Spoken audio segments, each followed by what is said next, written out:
This year's 38th African Union theme focuses on justice for Africans and people of African descent through reparations. The theme calls for global reparations and healing to restore dignity and justice for Africans and people of African descent who have endured centuries of exploitation and dehumanization. Speaking to INA, Zimbabwe's Minister of Foreign Affairs and International Trade, Amon Mawira, said Africa has experienced several injustices throughout history.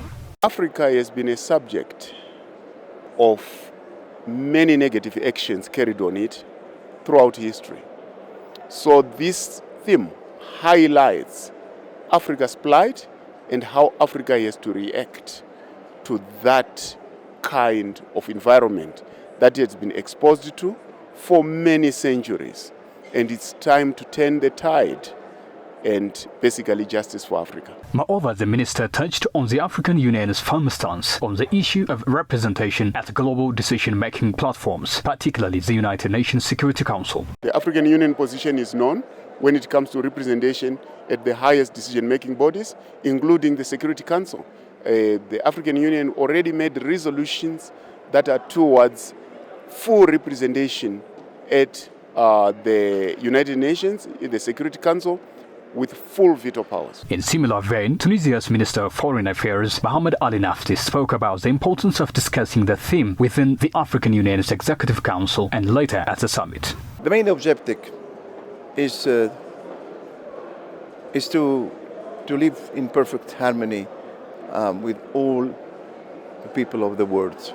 That's the most important. Taking into account, of course, all the sacrifices, the deep sacrifices undertaken by our ancestors so that our people could benefit of dignity and life with respect of human rights. The minister reflected on the sacrifices made by African ancestors to ensure and secure dignity and respect for future generations, underlining the significance of the issue for the continent's progress. He also pointed out the African Union's growing maturity as an organization and its commitment to better representation on global platforms such as the United Nations Security Council.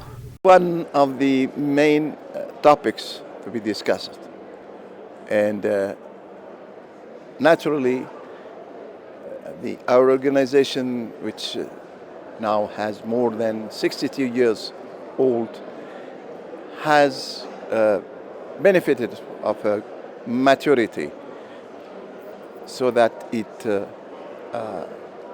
devotes its efforts into a better representation, into a better engagement and involvement within the universal issues.